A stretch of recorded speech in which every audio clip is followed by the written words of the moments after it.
ഇന്ത്യക്കെതിരെ വീണ്ടും തുടർ നടപടികളുമായിട്ട് വരികയാണ് ട്രംപ്. ഏറ്റവും ഒടുവിൽ ചബഹാർ തുറമുഖത്തിന് അവർ നൽകിയിരുന്ന ഇളവുകളെല്ലാം പിൻവലിച്ചു. നമുക്ക് പാകിസ്ഥാനെ കണക്ട് ചെയ്യാതെ മറ്റ് മധ്യേഷ്യൻ രാജ്യങ്ങളുമായിട്ടൊക്കെ ബന്ധപ്പെടാവുന്ന ഒരു പോർട്ടായിരുന്നു അത്. അപ്പോൾ അത് പത്തിക്കടിക്കുന്ന ഒരു നടപടി തന്നെയാണ് ട്രംപ് ചെയ്തിരിക്കുന്നത്. ട്രംപ് കഴിഞ്ഞ ദിവസം പറഞ്ഞതേ ഉള്ളൂ, പ്രധാനമന്ത്രി നരേന്ദ്രമോദിയുടെ ജന്മദിനത്തിൽ ആശംസകളൊക്കെ നേർന്നുകൊണ്ട്. അപ്പോൾ എല്ലാവരും പറഞ്ഞു മഞ്ഞുരുകിയെന്ന്. മഞ്ഞുരുകുകയല്ല, മഞ്ഞ് ഉറയ്ക്കുന്ന ഒരു നിലപാടിലേക്ക് പോവുകയാണല്ലോ മാഷെ ട്രംപ്. അല്ല, ട്രംപിൻ്റെ പ്രവർത്തനങ്ങൾ പ്രവചനാതീതം എന്ന് മാത്രമല്ല, വകതിരിയില്ലാത്തത് കൂടിയാണ് എന്ന് വ്യക്തമാക്കപ്പെടുകയാണ് ചെയ്തത്. ഇവിടെ ഒരു വിഷയത്തിൽ മാത്രമല്ല, പല വിഷയങ്ങളിലും അദ്ദേഹത്തിൻ്റെ സ്വഭാവം അങ്ങനെയാണ് എന്ന് ലോകം തിരിച്ചറിയുകയാണ് ചെയ്തത്. അപ്പോൾ ഇനി വരുന്ന ഒരു കാലത്ത് ട്രംപിനെ കൈകാര്യം ചെയ്യുന്നത് ട്രംപ് ഇന്നതാണ് എന്ന് മനസ്സിലാക്കിയുണ്ടായിരിക്കും. അതുകൊണ്ട് അപ്രതീക്ഷിതമായിട്ടുള്ള കാര്യങ്ങൾ സംഭവിക്കാനുള്ള സാധ്യത കുറയാൻ സാധ്യതയുണ്ട്. പക്ഷേ നമ്മളുടെ മുന്നിൽ ഇപ്പോൾ ഉള്ള പ്രശ്നം എന്താ വെച്ചാൽ, ചാബഹാർ തുറമുഖവുമായി ബന്ധപ്പെട്ട വിഷയമാണ്. ഇപ്പോൾ ഇറാനുമായി ഇന്ത്യ സഹകരിച്ച് സൃഷ്ടിച്ചുകൊണ്ടിരിക്കുന്ന, പണിതുകൊണ്ടിരിക്കുന്ന ഒരു വലിയ തുറമുഖമാണ് ചബഹാർ തുറമുഖം എന്നത്. അത് അമേരിക്ക ഇറാനെതിരെ പലതരം ഉപരോധങ്ങൾ ഏർപ്പെടുത്തിയിട്ടുണ്ടെങ്കിലും ഇന്ത്യയും ഇറാനും തമ്മിലുള്ള സഹകരണത്തിലൂടെ നിർമ്മിക്കപ്പെടുന്ന ഒരു പോർട്ട് എന്ന നിലക്ക് ഇതിനെ പലതരം ആനുകൂല്യങ്ങളും ഇളവുകളും അമേരിക്കൻ ഭരണകൂടം അനുവദിക്കുകയും നമ്മൾ വളരെ സുഗമമായിട്ട് ആ പ്രവർത്തനമായിട്ട് മുന്നോട്ട് പോയിക്കൊണ്ടിരിക്കുകയാണ്. ഇപ്പോൾ അമേരിക്കൻ ഭരണകൂടം തീരുമാനമെടുത്തു, ആ ഇളവുകളെല്ലാം വിട്ടു, അവരവിടെ തുറമുഖം പണിയണ്ട എന്നുവെച്ചാൽ ചിരിച്ച് കളിച്ച് മോദിയുമായിട്ട് മൈ ഫ്രണ്ട് എന്ന് പറയുന്ന പ്രയോഗം നടത്തി മുന്നോട്ട് പോയിക്കൊണ്ടിരിക്കുന്ന ട്രംപ് ഇത്തരത്തിൽ കത്തിവെക്കുന്ന കാഴ്ചയാണ് നമ്മൾ കാണുന്നത്. വളരെ അപകടകരമാണ്. കാരണം എന്താ വെച്ചാൽ, ശത്രുവായി വരുന്നതിനേക്കാളൊക്കെ അപകടമാണ് മിത്രമായി വന്ന ശത്രുവാകും. അതാണ് ട്രംപ് ഇപ്പോൾ ചെയ്തുകൊണ്ടിരിക്കുന്നത്. നമുക്ക് ഈ ചാബഹാർ തുറമുഖത്തിലൂടെയുള്ള അഡ്വാൻറ്റേജ്, നേട്ടം എന്താണ് എന്ന് ചോദിച്ചാൽ, നമ്മുടെ വ്യാപാരം പുഷ്ടിപ്പെടുത്തുന്നതിന് വളരെ സഹായകരമായിട്ടുള്ള ഒരു ബേസ് സപ്പോർട്ടായിട്ട് മാറുമെന്നാണ്. മധ്യേഷ്യൻ രാഷ്ട്രങ്ങളുമായിട്ട് നമ്മുടെ വ്യാപാരങ്ങൾ നടത്തുന്നതിന് പാകിസ്ഥാൻ വഴിയെ സാധ്യമായിരുന്നുള്ള ഇതിക്കുമ്പോൾ അത് മുറിച്ച് ഒരു ഇടനാഴി സൃഷ്ടിക്കലാണ് ചാബഹാർ തുറമുഖ നിർമ്മാണത്തിലൂടെ നമ്മൾ ആഗ്രഹിച്ച്. അഫ്ഗാനിസ്ഥാൻ അടക്കമുള്ള രാഷ്ട്രങ്ങളിലേക്ക് ഉള്ള വ്യാപാര ഇടനാഴിയാണ് യഥാർത്ഥത്തിൽ ഈ തുറമുഖം സാക്ഷാത്കരിക്കപ്പെട്ടാൽ നമുക്ക് തുറന്നു കിട്ടാൻ പോകുന്നത്. ട്രംപ് ഇത് മനസ്സിലാക്കിയിട്ടാണ് ആ വഴി അടച്ചത്. വേണ്ട, നീ അങ്ങനെ കച്ചവടം നടത്തണ്ട, എന്നെ സുഖിപ്പിച്ചിട്ട് മാത്രം നീ കച്ചവടം നടത്തിയാൽ മതി എന്ന ഈ ലോക പോലീസിൻ്റെ കളി വീണ്ടും ഇന്ത്യക്ക് നേരെ ട്രംപ് ഉപയോഗിക്കുന്നു എന്നാണ് നമ്മൾ മനസ്സിലാക്കേണ്ടത്. വ്യാപാര ഉടമ്പടികളിലെല്ലാനും ട്രംപ് കൊണ്ടുവന്ന ഇരട്ടച്ചുങ്കം എന്നൊക്കെ പറയുന്നത് നമ്മൾ മറികടക്കാനായിട്ടുള്ള ഓരോ വഴികളും കണ്ടെത്തി മുന്നോട്ട് പോയിക്കൊണ്ടിരിക്കുമ്പോഴാണ് നമ്മളെ അടിക്കാനും കാലൊടിക്കാനും വേണ്ടി ഈ ചാബഹാർ തുറമുഖത്തിൻ്റെ ഇളവുകളെ ഇല്ലാതാക്കാൻ ശ്രമിച്ചിരിക്കുന്നത്. നമ്മളതെങ്ങനെ മറികടക്കും എന്ന് വളരെ ഗൗരവമായിട്ടുള്ള ചിന്തയിലാണ്. എങ്ങനെയാണ് അതിനെ മറികടന്ന് മുന്നോട്ട് പോകാനായിട്ട് കഴിയുക, ഇളവുകളില്ലാതെയും എങ്ങനെ അത് പൂർത്തീകരിക്കാനായിട്ട് കഴിയും, അങ്ങനെയും ചിലപ്പോൾ ഇന്ത്യൻ ഗവൺമെൻറ് ആലോചിച്ചേക്കാം എന്നാണ് എനിക്ക് തോന്നുന്നത്. എന്തായാലും ഇറാനിലുള്ള ഈ തുറമുഖ നിർമ്മാണം എന്ന് പറയുന്നത് ഇന്ത്യയെ സംബന്ധിച്ചിടത്തോളം ഇന്ത്യയുടെ വ്യാപാരത്തിന് വളരെ പ്രധാനപ്പെട്ട ഒന്നാണ്. അത് തടസ്സപ്പെടുത്തുന്നതിനെക്കുറിച്ച് നമുക്ക് ആലോചിക്കാൻ പറ്റില്ല എന്നുള്ളതാണ്. പക്ഷേ ഇതിൽ ഇന്ത്യക്കെതിരെ മാത്രമല്ല, ഈ ഉപരോധം എന്ന് പറയുന്നത് ഇറാനെതിരെ കൂടി ഉണ്ടാകുന്നു എന്ന് നമുക്ക് പറഞ്ഞു. അല്ല, ഇറാനെതിരെ ഉപരോധം ഉണ്ട്, ഇന്ത്യക്ക് എതിരെ അത് ഇളവ് നൽകിയിട്ടാണ് ഈ പ്രക്രിയകൾ നടന്നുകൊണ്ടിരിക്കുന്നത്. ഇന്ത്യയുടെ പേര് പറഞ്ഞ് മറ്റുള്ളവർക്ക് കൂടി കൊടുക്കുന്നു. അതേ റഷ്യയുടെ പേര് പറഞ്ഞ് ട്രംപ് ഇന്ത്യക്ക് ഉപരോധം ഏർപ്പെടുത്തുന്നു. ഇന്ത്യയുടെ പേര് പറഞ്ഞ് ഇന്ത്യയുമായി ചേർന്ന് നിൽക്കുന്നവർക്ക് ഉപരോധം ഏർപ്പെടുത്തുന്നു എന്നുള്ള രീതിയിലേക്കാണോ കാര്യങ്ങൾ പോകുന്നത്?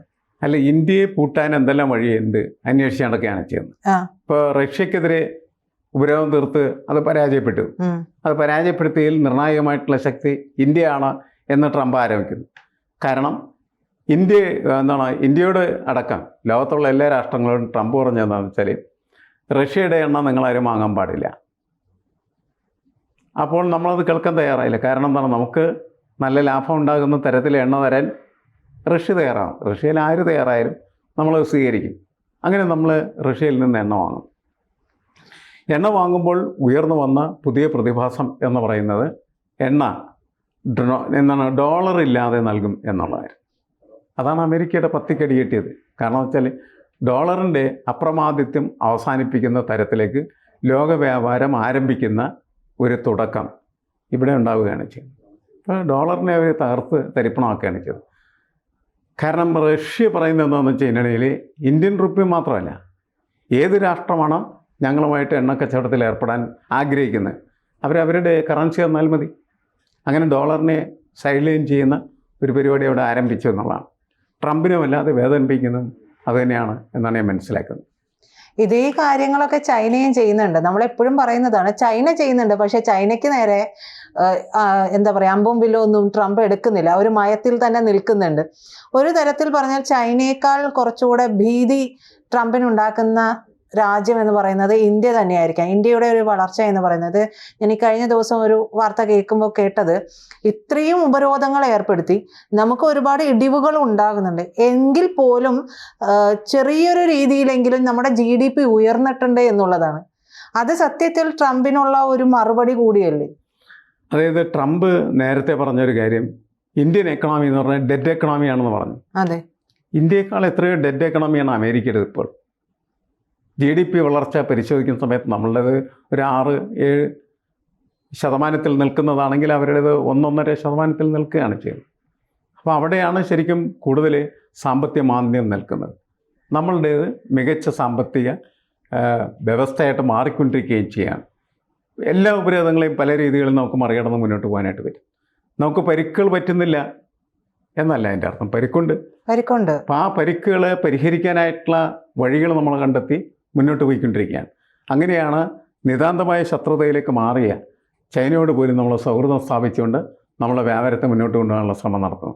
അപ്പം അങ്ങനെ ചൈനയും റഷ്യയും പിന്നെ ബ്രസീൽ, സൗത്ത് ആഫ്രിക്ക മുതലായിട്ടുള്ള രാഷ്ട്രങ്ങളൊക്കെ ആയിട്ട് നല്ല ബന്ധങ്ങൾ നമ്മൾ പുലർത്തുന്നു. ഇറാനായിട്ട് നല്ല ബന്ധം കൊണ്ടുവരുന്നു. അങ്ങനെ പൊതുവെ നമ്മുടെ അന്താരാഷ്ട്ര വ്യാപാര മേഖലയെ വലിയ പരിക്കില്ലാത്ത രീതിയിൽ പിടിച്ചു കയറാനായിട്ട് പല പരിപാടികളും നടത്തി നമ്മൾ മുന്നോട്ട് പോകുന്നുണ്ട്.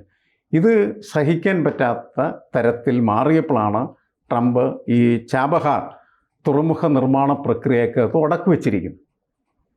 അതും എങ്ങനെയും മറികടക്കാനായിട്ടുള്ള വഴി നമുക്ക് കണ്ടെത്തേണ്ടതുണ്ട് എന്നാണ് എനിക്ക് തോന്നുന്നത്.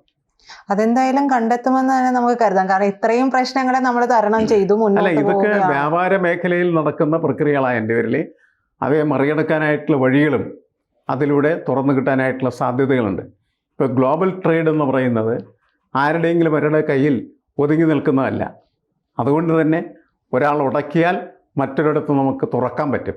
അങ്ങനെ ആ തുറവിയിലൂടെ മുന്നോട്ട് പോകും. ഇവിടെയുള്ള പ്രശ്നം എന്താണെന്ന് വെച്ചാൽ മധ്യേഷ്യയിലേക്കുള്ള നമ്മളുടെ വ്യാപാര ഇടനാഴി അടഞ്ഞു പോകുന്നു. അഫ്ഗാനിസ്ഥാനിലേക്കുള്ള വഴിയും അടഞ്ഞു പോകാനുള്ള സാധ്യതയുണ്ട്. ഇത് തുറന്നേ പറ്റൂ. അതിനുവേണ്ടി തന്നെയാണ് ചാബഹാർ തുറമുഖം നമ്മൾ യൂട്ടിലൈസ് ചെയ്യാനായിട്ട് ആഗ്രഹിക്കുന്നത്. അതുകൊണ്ട് അത് പൂർത്തീകരിക്കുന്നതിന് വേണ്ടിയുള്ള പരിശ്രമമായിട്ട് തന്നെ മുന്നോട്ട് പോകും. ട്രംപിനേക്കാൾ വലിയ ശക്തി വന്നാലും അതിൽ നിന്ന് പിൻവാങ്ങാനുള്ള സാധ്യത ഇന്ത്യക്ക് ഉണ്ടാവില്ല എന്നാണ് എനിക്ക് തോന്നുന്നത്. ഇത്തരത്തിലൊരു ഭീതി കൊണ്ട് തന്നെയല്ലേ ബ്രിക്സിനെയും പേടിച്ചത്? അല്ല, ബ്രിക്സ് തീർച്ചയായിട്ടും ഞാൻ നേരത്തെ പറഞ്ഞില്ലേ, ഈ ഡോളറിനെ തകർക്കുന്ന തരത്തിലേക്കുള്ള വ്യാപാര ക്രമങ്ങൾ പല സ്ഥലത്തുനിന്ന് ഉയർന്നു വരുന്നു. അതിന് ശക്തി വരുന്ന ഒന്ന് ബ്രിക്സായി മാറിക്കഴിഞ്ഞിരിക്കുന്നു. ബ്രിക്സിൻ്റെ തന്നെ നാണയം കുറച്ച് കഴിയുമ്പോൾ ചിലപ്പോൾ പ്രാബല്യത്തിൽ വന്നേക്കാം. അപ്പോൾ അതൊക്കെ അടി വരുന്നത് ഡോളറിനാണ്. ഇങ്ങനെ പലതരത്തിലും ട്രംപിനും അമേരിക്കയ്ക്കുമൊക്കെ ഭീഷണി ലോകത്തിൻ്റെ പല ഭാഗങ്ങളിൽ ഉയരുന്നുണ്ട്.